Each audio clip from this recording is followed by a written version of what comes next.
Hello everyone, welcome to my channel. मैं इस्मत आबदी एक बार फिर से आ गई हूँ आपके लिए एक बहुत ही इंफॉर्मेटिव एंड हेल्पफुल क्लास लेके। सबसे पहले तो मैं बताना चाहूँगी कि जो अगर आप मेरे न्यू व्यूवर हैं, आपने अगर अभी अभी मेरे चैनल को देखा है तो आप प्लीज़ मेरे चैनल को सब्सक्राइब करें, क्योंकि ये चैनल आपके लिए बहुत ही इंपॉर्टेंट होने वाला है। ये क्लास आपके लिए बड़ी ही हेल्पफुल होने वाली है। हम इसकी पिछली क्लासेस में हम पढ़ रहे थे प्रेजेंट इंडेफिनिट टेंस के बारे में, और आज भी हम प्रेजेंट इंडेफिनिट टेंस के ही बारे में पढ़ेंगे। पिछली क्लास जो थी उसमें हमने सिंगुलर नंबर के लिए फॉर्मूला बनाया था और उसी फॉर्मूले से हमने ट्रांजिशन बनाए थे। तो आज की क्लास में हम प्लूरल नंबर के साथ फार्मूला बनाएंगे और प्लूरल नंबर की ही ट्रांजिशन बनाएंगे। तो आइए चले, हम लोग ज़्यादा देर न करते हुए स्टार्ट कर लेते हैं। Present indefinite tense plural. Plural के लिए फॉर्मूला जो बनता है होता है subject plus verb plus object plus other.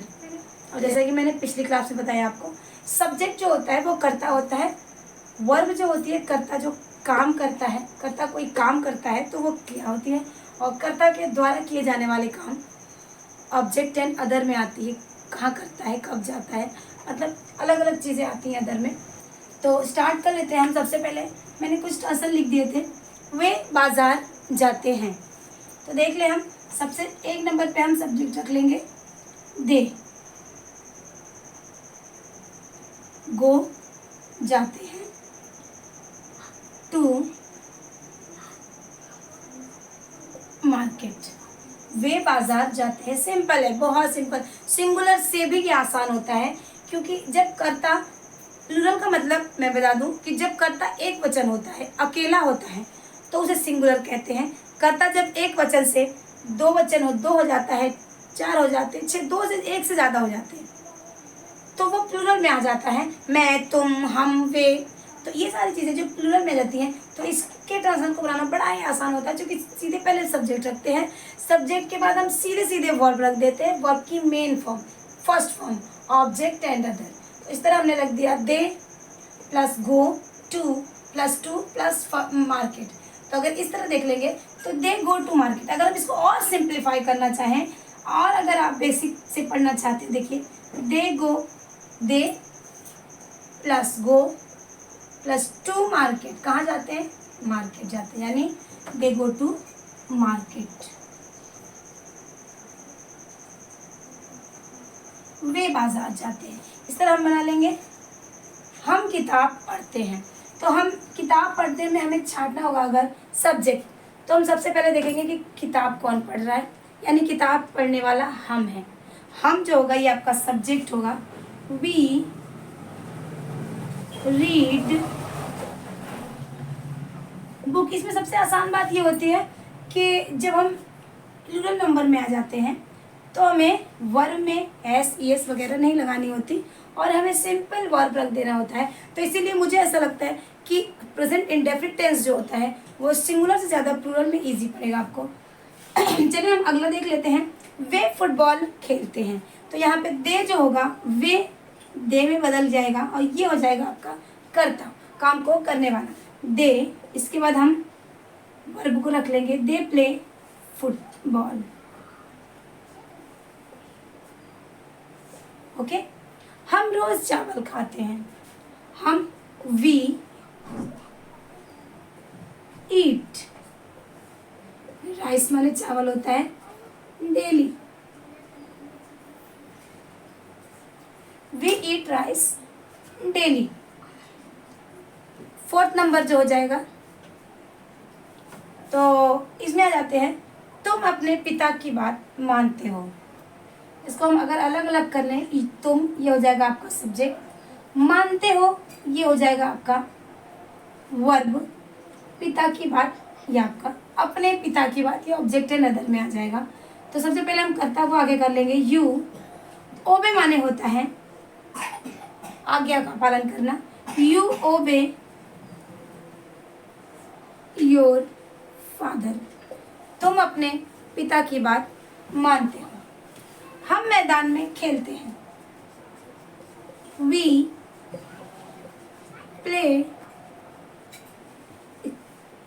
In the ground.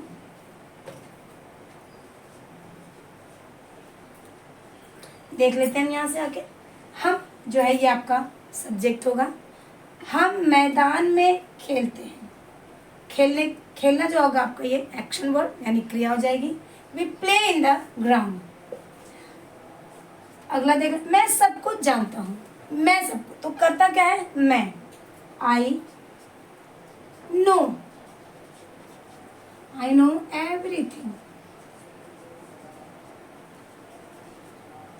ये आपका हो गया। कुत्ते भौंकते हैं, डॉग्स बार्क। द डॉग्स जो है ये आपका करता हो गया, बार्क माने होता है भौंकना। कुत्ते भौंकते हैं, द डॉग्स बार्क। मैं हर दिन दौड़ता हूँ, आई रन एवरी डे। मैं हर दिन दौड़ता हूँ, करता मैं हूँ, दौड़ना सब्जेक्ट है, हर दिन ऑब्जेक्ट है। देख लें, नंबर 1, नंबर 2, नंबर 3। मैं हर दिन दौड़ता हूँ, हर दिन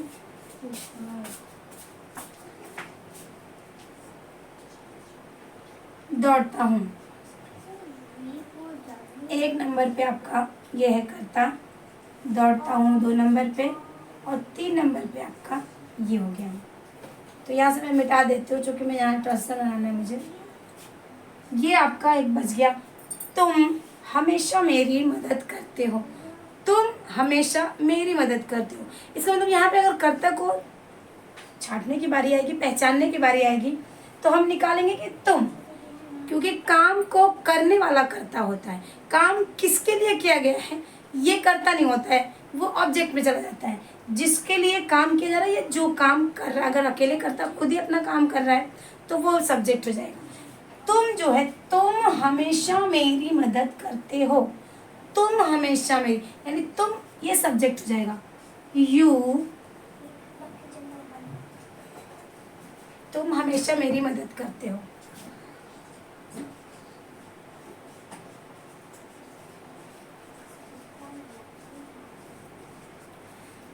तुम हमेशा मेरी मदद करते, हेल्प माने होता मदद करना, मी ऑलवेज। तुम मेरी मदद करते हो, यू हेल्प मी ऑलवेज। इसको आप बनाएंगे, देखें, आप देखें इन सारे रूल्स पे।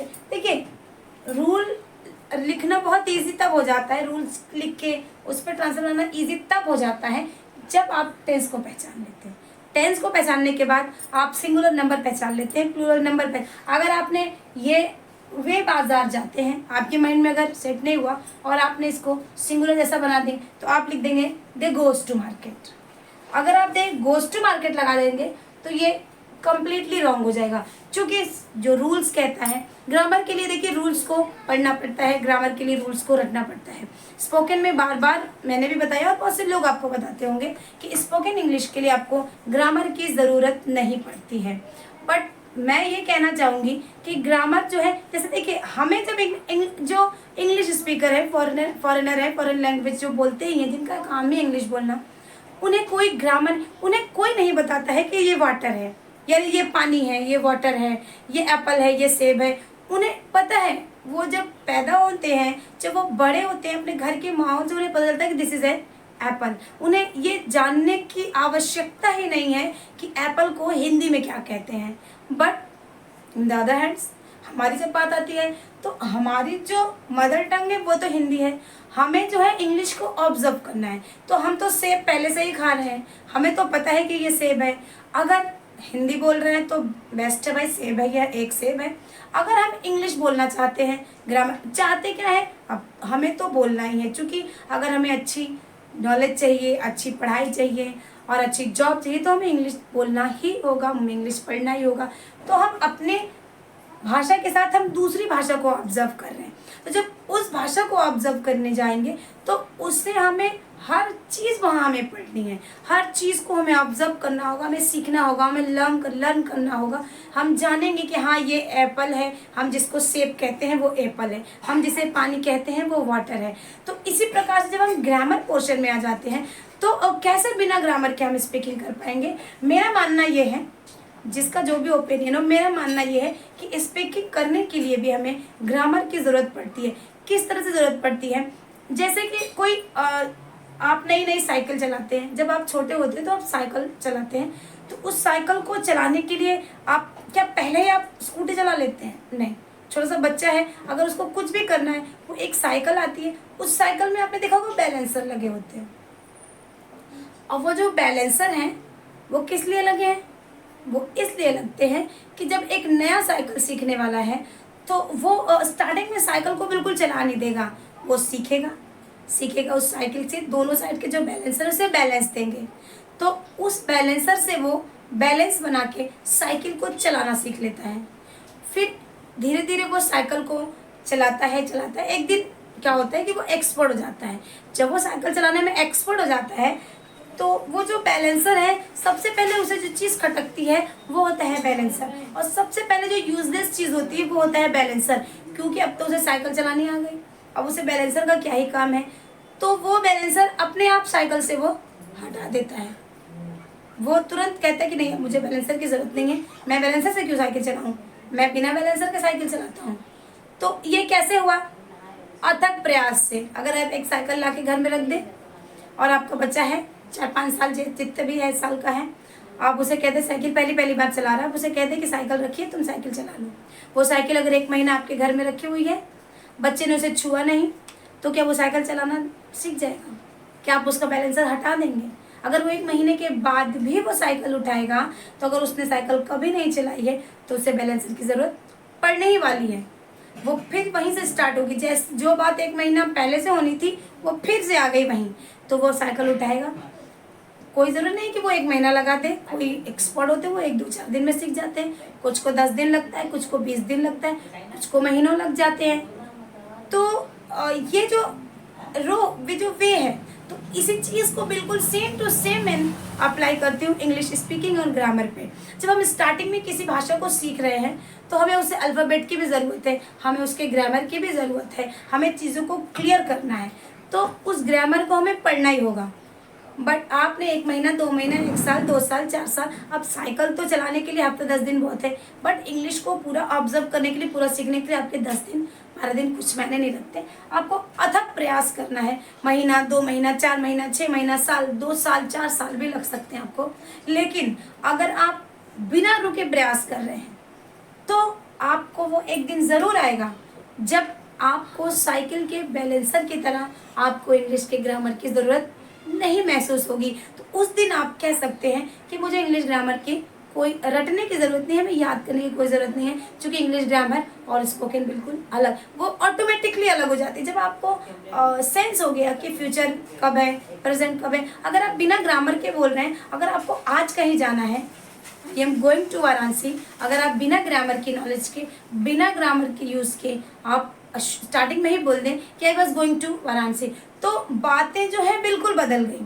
आपको जो अभी आपको जो वाराणसी जाना था, तो बात जो है बिल्कुल बदल जाती है। आपको अभी कहीं जाना था तो वो जो है आपका इसकी जगह आवाज़ आने से वो बात कल की होगी, यानी आप गए थे कल, तो मतलब 24 आवर्स का चेंज आ गया इसमें। तो इतनी छोटी सी मिस्टेक से आप देख लें तो ये जो है ये सेंस हो जाता है, पढ़ते पढ़ते पढ़ते आपका ग्रामर जो होता है वो इंग्लिश से बिल्कुल निकल जाता है, ग्रामर अलग हो जाता है, स्पोकन अलग हो जाती है। स्पोकन तो वो होती है जो हम अपनी बात अगले बंदे को समझा सकें और उसकी बात वो हमें अपनी बात समझा सके, स्पोकन सिर्फ इतना ही है। लेकिन ग्रामर क्या है? ग्रामर जो है ये एक वाइड एरिया है, आपको एग्ज़ाम देने हैं, आपको कंपटीशन देने हैं, आपको स्पीच देनी है, कुछ भी, तो आप वर्ड टू वर्ड अगर सही नहीं बोलेंगे तो आपका सारा सब कुछ गलत होने वाला है। तो ग्रामर की ज़रूरत है, just like a balancer of a cycle. जिस तरह साइकिल में एक बैलेंसर लगता है उस तरह हमें, मुझे ऐसा लगता है भाई, तो मैंने आपको बता दिया। अब अगले क्या सोचते हैं और ये मुझे नहीं पता, मुझे ये लगा तो मैंने आपसे अपनी फीलिंग्स को शेयर कर लिया। क्योंकि अब हम देख लेते हैं, चले ज़्यादा बातें ना करते हुए अपने टॉपिक पे वापस आ जाते हैं। तो ये थे फॉर्मूला था ये प्लूरल का, और ये सारे आपके वर्ड्स थे plural, present indefinite tense plural. Singular का पढ़ लिया हमने, प्लूरल का पढ़ लिया हमने, और नेक्स्ट क्लास में मैं सिंगुलर और प्लूरल को मिक्स करने वाली हूँ, तो बी रेडी फॉर यू। तो इसके लिए आप तैयार हो जाए। मैं नेक्स्ट क्लास में सिंगुलर और प्लूरल को मिक्स करने वाली हूँ। और ये जो ट्रांसलेशन सेंटेंस है छोटे, इनको थोड़ा लॉन्ग किया जाएगा। ये तो बड़े कॉमन से सेंटेंस हैं, क्योंकि मेरी क्लास जो है बेसिक की है, तो मैं बहुत छोटे से सेंटेंस से स्टार्ट करती हूँ ताकि कंफ्यूजन ना रहे। अब इसके बाद जो मेरी नेक्स्ट क्लास आने वाली है उसमें मैं दोनों सिंगुलर प्लूरल को मिक्स करके प्रेजेंट डेफिनेट टेंस पढ़ाऊँगी, और उसमें आप लोग को ये दोनों टेंस मिल जाएंगे, सिंगुलर प्लूरल, और उसको हम लोग बिल्कुल अब क्लियरली छाट के और एकदम सही तरीके से बना लेंगे। कोई दिक्कत नहीं होगी, घबराने की कोई ज़रूरत नहीं है। आप बस अगर आप मेरे साथ प्रयास कर रहे हैं तो आप डेफिनेटली ये सारी कन्फ्यूज़न अपने दूर कर लेंगे और बहुत ही जल्दी आप टेंस सीख जाएंगे। तो अगर आपने अभी तक मेरे चैनल को सब्सक्राइब नहीं किया है तो आप अभी भी मेरे चैनल को सब्सक्राइब कर लें, क्योंकि आप देख रहे हैं कि ये मेरी क्लास बहुत ही आपके लिए इंफॉर्मेटिव और इम्पोर्टेंट है, अच्छी क्लास है। इसको लाइक करें, इसमें कोई छोटा सा प्यारा सा कमेंट करना ना भूलें। एंड इसी के साथ मैं अपनी आज क्लास को ख़त्म करती हूँ। Thanks for watching, bye bye.